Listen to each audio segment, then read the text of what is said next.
അസ്സലാമു അലൈക്കും വറഹ്മത്തുള്ളാഹി വബറകാതുഹു. അൽഹംദുലില്ലാഹി റബ്ബിൽ ആലമീൻ. അല്ലാഹുമ്മ സ്വല്ലി അലാ സയ്യിദിനാ മുഹമ്മദിൻ വഅലാ ആലിഹി വസഹ്ബിഹി അജ്മഈൻ. കുന്തങ്ങളെ പറ്റി എന്താണ് പറഞ്ഞിരിക്കുന്നത്? മാഖീല ഫിർരിമാഹി.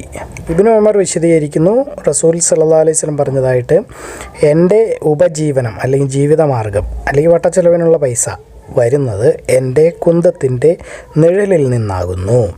ആരെങ്കിലും എൻ്റെ ഉത്തരവുകളെ അനുസരിക്കാതിരുന്നാൽ അവനെ ജിസിയ, അതായത് തലവരി പണം കൊടുക്കുന്നതിലൂടെ നാണം കെടുത്തപ്പെടും.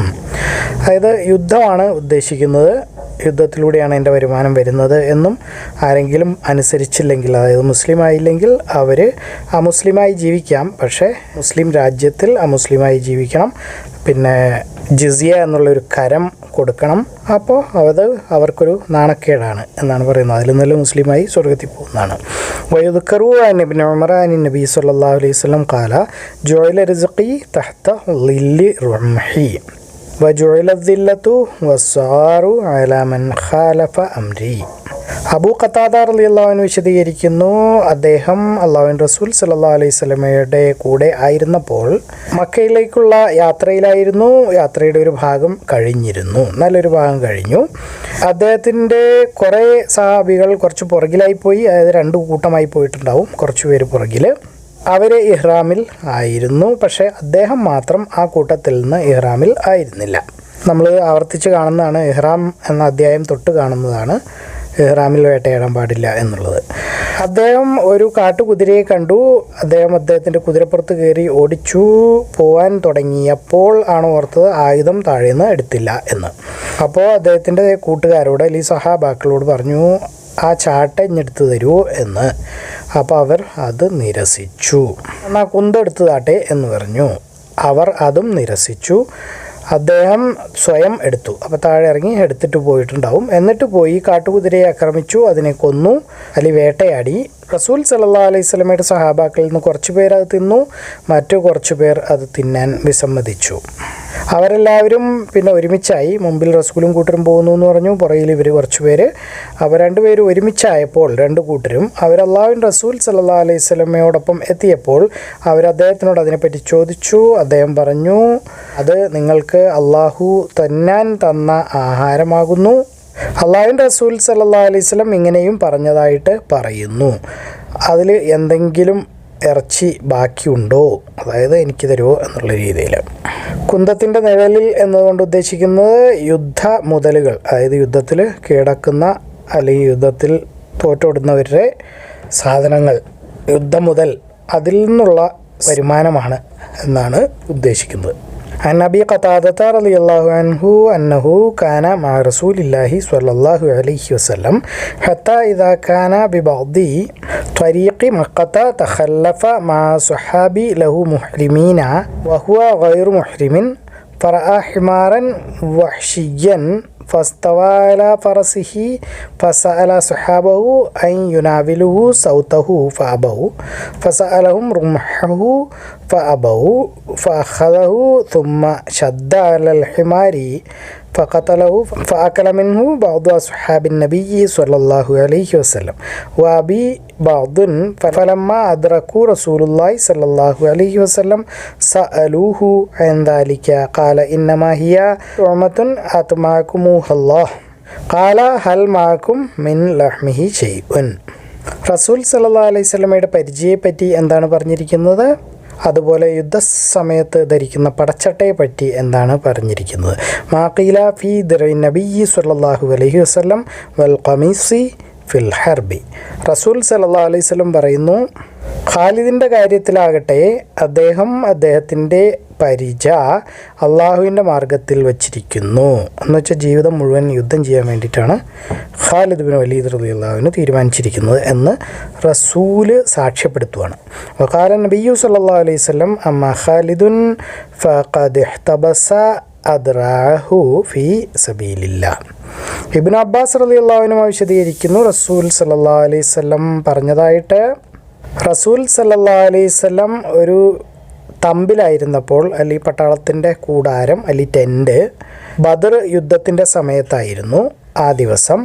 എന്നിട്ട് പറഞ്ഞു, അല്ലാഹുവേ, ഞാൻ നിന്നോട് അപേക്ഷിക്കുന്നു, നിൻ്റെ വാഗ്ദാനവും നിൻ്റെ സത്യപ്രസ്താവനയും പുലർത്തി തരുന്നതിന് വേണ്ടിയിട്ട്, അതായത് ഞങ്ങളെ വിജയിപ്പിച്ച് തരണേന്ന്. കാരണം അള്ളാഹു പറഞ്ഞിട്ടുണ്ട് നിങ്ങളെ ജയിപ്പിക്കും എന്നുള്ളത്. അത് സ്ഥാപിച്ചു തരണേ.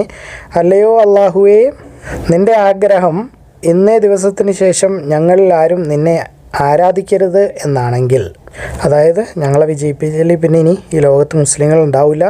ഒരുപക്ഷെ ആ സമയത്ത് മക്കയിൽ മാത്രമായിരിക്കും മുസ്ലിം ഉണ്ടായിരുന്നത്. ആകെ 1-2 പേര് അവിടെ ഇവിടേക്ക് കാണുമായിരിക്കും ഒറ്റപ്പെട്ട് ജീവിക്കുന്നവർ. കാരണം അന്ന് മക്കയിൽ റസൂൽ വരുന്നതിന് മുമ്പ് ഹനീഫ അൽ ഹുനഫ എന്ന് പറയുന്നവരുണ്ടായിരുന്നു. ശരിയായ ആരാധനക്രമങ്ങളൊന്നുമില്ല, പക്ഷേ ധ്യാനം, പിന്നെ ഇബ്രാഹിമിയ മില്ലത്ത്, ഇബ്രാഹിം നബിയുടെ മതം അനുസരിച്ച് ജീവിച്ചിരുന്ന കുറച്ച് പേരുണ്ടായിരുന്നു. അപ്പോൾ ലോകത്തിൽ പലയിടത്തും കാണുമായിരിക്കും. പക്ഷേ പൂർണ്ണ മുസ്ലിം എന്ന് പറയുന്ന ആളുകൾ ഇനി ഈ ലോകത്തിൽ ഉണ്ടാവില്ല, ഇന്ന് നീ ഞങ്ങളെ തോൽപ്പിച്ചു കഴിഞ്ഞാൽ. അതാണ് റസൂൽ ഉദ്ദേശിക്കുന്നത്. അബൂബക്കർ റസൂലിൻ്റെ കയ്യിൽ പിടിച്ചു, എന്നിട്ട് പറഞ്ഞു, ഇത് മതി അള്ളാഹുവിൻ്റെ റസൂൽ, അതായത് ഇത്രയും ദുആ ചെയ്ത് മതി, കുറേ ആയല്ലോ, ഒരുപാട് ദുആ ചെയ്തുണ്ടാവുമായിരിക്കുമേ, ഇത് മതി. താങ്കളുടെ രക്ഷിതാവിനോട് ഒരുപാട് പ്രാർത്ഥിച്ചിട്ടുണ്ട്, രക്ഷിതാവിനെ ഒരുപാട് നിർബന്ധിക്കുകയും ചെയ്തിരിക്കുന്നു. അതായത് അപ്പോൾ കിട്ടും എന്നുള്ള രീതിയിൽ റസൂൽ സല്ലല്ലാഹു അലൈഹി വസല്ലം അദ്ദേഹത്തിൻ്റെ പടച്ചട്ടയിൽ പൊതിഞ്ഞ്, അതായത് മേല് മുഴുവൻ പടച്ചോട്ടോട് മൂടിയ രീതിയിലായിരുന്നു ആ സമയത്ത്. അദ്ദേഹം പുറത്തേക്ക് പോയി ഇങ്ങനെ പറഞ്ഞു, മക്കക്കാർ 1000 പേരെങ്ങനെ ഉണ്ടായിരുന്നു എന്ന് തോന്നുന്നു, നമ്മൾ 314 315 അല്ലെങ്കിൽ അതിനടുത്തുള്ള നമ്പർ. ബദർ യുദ്ധമാണ് ഈ പറയുന്നത്. 3 ഇരട്ടിയോ ഒക്കെ വരാവുന്ന ആളുകൾ അല്ലെങ്കിൽ അതിൽ കൂടുതലുള്ള ആളുകൾ. അപ്പോൾ പറയാണ്, അവരുടെ ആ വലിയ ആൾക്കൂട്ടം അല്ലെങ്കിൽ പട്ടാള സംഘം അവർ നമ്മളോട് യുദ്ധം ചെയ്യും, പക്ഷേ അവർ അവരുടെ പിൻഭാഗം നമ്മളെ കാണിക്കും, അതായത് തോറ്റോടും. ഇല്ല, ഇതാകുന്നു അവരുടെ നിശ്ചിത സമയം, അതായത് അവർ ചെയ്ത തെറ്റുകൾക്കൊക്കെയുള്ള ശിക്ഷ കിട്ടാനുള്ള സമയമാണെന്ന്. അപ്പോൾ മാക്സിമം ആൾക്കാർ അവിടെ മരിക്കും എന്നും അവരതിൻ്റെ ശിക്ഷകളും കാര്യങ്ങളും അനുഭവിക്കും എന്നും ആണ് ഇതിൽ നിന്നും പറയുന്നത്. ആ സമയം, അതായത് അവർ തോക്കുന്ന സമയം, അത് ഭയങ്കര ദുഃഖമുള്ളതുമായിരിക്കും, കൈപ്പേറിയതും ആയിരിക്കും അവർക്ക്. 54-ാമത്തെ സൂറത്ത് 45-46 ആയത്തുകൾ. ഖാലിദ് പറഞ്ഞു, അത് ബദർ യുദ്ധത്തിൻ്റെ ദിവസമായിരുന്നു. 5-ാമത്തെ വാല്യത്തിൽ 1983-ാമത്തെ ഹദീസിൽ ഇത് ആവർത്തിക്കുന്നുണ്ട്. عن ابن عباس رضي الله عنهما قال النبي صلى الله عليه وسلم وهو في قبة اللهم إني أنشدك عهدك ووعدك اللهم إن شئت لم تعبد بعد اليوم فأخذ أبو بكر بيده فقال حسبك يا رسول الله فقد ألححت على ربك وهو في الدرع فخرج وهو يقول سيهزم الجمع ويولون الدبر بل الساعة موعدهم والساعة أدهى وأمر. القمر 45-46. وقال وهيب حدثنا خالد يوم بدر. ആയിഷ റളിയല്ലാഹു അൻഹ വിശദീകരിക്കുന്നു, അല്ലാഹുവിൻ്റെ റസൂൽ സല്ലല്ലാഹു അലൈഹി വസല്ലം മരിച്ചു. അപ്പോൾ അദ്ദേഹത്തിൻ്റെ ഇരുമ്പു പരിച ഒരു യഹൂദിയുടെ കയ്യിൽ പണയമായി വച്ചിരിക്കുകയായിരുന്നു 30 സാഴ് ബാർലിക്ക് വേണ്ടി. അത് പട്ടിണിയും പരിവട്ടമാണെന്നൊക്കെ നമ്മൾ പല പ്രാവശ്യം പറഞ്ഞിട്ടുണ്ട്. ഒന്നുമില്ല, ആഹാര സാധനങ്ങൾ കടമായി മേടിക്കാൻ പാടില്ല എന്നും നമ്മൾ കണ്ടിട്ടുണ്ട്. പലർക്കും ഇടയിലൊക്കെ പോയി പറ്റുബുക്ക് വെച്ചിട്ടുള്ള പരിപാടിയൊക്കെ ഹറാമാണ്, തെറ്റാണ്. അതൊക്കെ നമ്മൾ വ്യക്തമായിട്ട് കച്ചവടത്തിൻ്റെയും ഒക്കെ കിതാബിൽ കണ്ടതാണ്. അത് തന്നെയാണ് ഈ പറയുന്നത്. ആഹാര സാധനങ്ങൾ മേടിക്കുമ്പോൾ റസൂൽ സല്ലല്ലാഹു അലൈഹി വസല്ലം എന്തെങ്കിലും അവിടെ വാളോ വരിച്ച് എന്തെങ്കിലും കൊടുക്കുമായിരുന്നു. അല്ലാതെ വെറുതെ നാളെ പൈസ തരാട്ടോ എന്ന് പറഞ്ഞിട്ട് ആഹാര സാധനം മേടിച്ചുകൊണ്ട് വരാറില്ലായിരുന്നു. ആവർത്തിച്ചു വരുന്ന ഹദീസാണ്. ഇശത്ത റളിയല്ലാഹു അൻഹ കാലത്ത് തൂഫിയ റസൂലുള്ളാഹി സ്വല്ലല്ലാഹു അലൈഹി വസല്ലം വദറുഹു മർഹൂനത്തുൻ ഇൻദ യഹൂദിയ്യി ബിസലാസീന സ്വാഅതൻ മിൻ ശഈർ. അബൂ ഹുറൈറ റളിയല്ലാഹു അൻഹു വിശദീകരിക്കുന്നു, അല്ലാഹുവിൻ്റെ റസൂൽ സല്ലല്ലാഹു അലൈഹി വസല്ലം പറഞ്ഞതായിട്ട്, ഒരു പിശുക്കൻ്റെ ഉദാഹരണം എന്ന് പറയുന്നത് അവൻ ദാനം കൊടുക്കും, അത് 2 ആളുകളുടെ ഉദാഹരണം പോലെയാകുന്നു. അവർ 2 പേരും ഇരുമ്പിൻ്റെ വസ്ത്രം ധരിച്ചിട്ടുണ്ട്, അല്ലെങ്കിൽ പടച്ചട്ട പോലത്തെ ഇരുമ്പിൻ്റെ എന്തൊക്കെയോ മേത്ത് മുഴുവൻ ധരിച്ചിരിക്കുന്നു. അത് ഭയങ്കര ടൈറ്റാണ്, ശരീരത്തിൽ ഇറുകി പിടിച്ചിരിക്കുന്നതാണ്. അവരുടെ കൈകളൊക്കെ തോളലിനോട് ഞെക്കി ചേർത്ത് വച്ചിരിക്കുന്നു. അപ്പോൾ അനങ്ങാൻ പറ്റാത്ത രീതിയിലുള്ള എന്തോ ഒരു തരം ഡ്രസ്സ്. അങ്ങനെ ഇരിക്കുമ്പോൾ ധർമ്മിഷ്ഠനായ ഒരു മനുഷ്യൻ ദാനം കൊടുക്കാൻ ഉദ്ദേശിക്കുമ്പോൾ അവൻ്റെ വസ്ത്രം അല്ലെങ്കിൽ ഇരുമ്പിൻ്റെ ആ ചട്ട അവൻ്റെ ശരീരത്തിൽ മുഴുവൻ പടരും. എത്രമാത്രം എന്ന് വെച്ചാൽ അവൻ്റെ അടയാളങ്ങൾ പോലും തൂത്തുമാച്ച് കളയും എന്നാണ് പറയുന്നത്. അപ്പോൾ അതായത് ഒന്നല്ലെങ്കിൽ ആൾ കാണാതെയാവും, അതല്ലെങ്കിൽ മേല് കാണാതാവുന്ന രീതിയിൽ മൂടിപ്പോവും. പക്ഷേ പിശുക്കനായ ഒരാൾ ദാനം കൊടുക്കണം എന്ന് ഉദ്ദേശിക്കുമ്പോൾ ആ ഇരുമ്പ് വസ്ത്രത്തിൻ്റെ വളയങ്ങൾ ഓരോന്നും അടുത്തടുത്ത് വരികയും അത് അവൻ്റെ ശരീരത്തിൽ മുറുക്കുകയും അവൻ്റെ കൈകൾ അവൻ്റെ തോളെല്ലിനോട് ഞെങ്ങ് ചേരുകയും ചെയ്യും. അബൂ ഹുറൈറ റസൂൽ സല്ലല്ലാഹു അലൈഹി വസല്ലം പറയുന്നത് കേട്ടിട്ടുണ്ട്. ആ പിശുക്കൻ അപ്പോൾ അത് തുറക്കാൻ നോക്കും, അല്ലെങ്കിൽ കൈകൾ വിരിക്കാൻ നോക്കും, പക്ഷേ അത് വെറുതെ ആയിരിക്കും. ഇതിൻ്റെ വിശദീകരണത്തിൽ പറയുന്നു, ഒരാളുടെ അടയാളം പോലും ഇല്ലാതെ വലിയ ആളെ കാണാതെയായി പോകും എന്നതുകൊണ്ട് ഉദ്ദേശിക്കുന്നത് പാപങ്ങളാകുന്നു. അപ്പോൾ ദാനധർമ്മിഷ്ഠനായ ഒരു മനുഷ്യൻ ദാനം കൊടുക്കാൻ ഉദ്ദേശിക്കുമ്പോഴേക്കും പടച്ചട്ട വന്ന് മനുഷ്യനെ മുഴുവൻ മൂടും. അതായത് അവൻ്റെ അടയാളം പോലും ഇല്ലാതെ, അതായത് മേലിലുള്ള മുഴുവൻ തിന്മകളും മാച്ചുകളയും ദാനം പാപങ്ങളെ മാച്ചുകളയും എന്ന് എടുത്തു പറയുന്നു.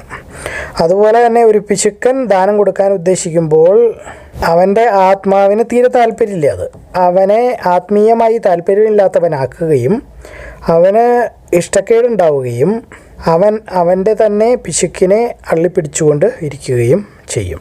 ഇതാണ് ഇതിൻ്റെ വിശദീകരണത്തിൽ പറയുന്നത്.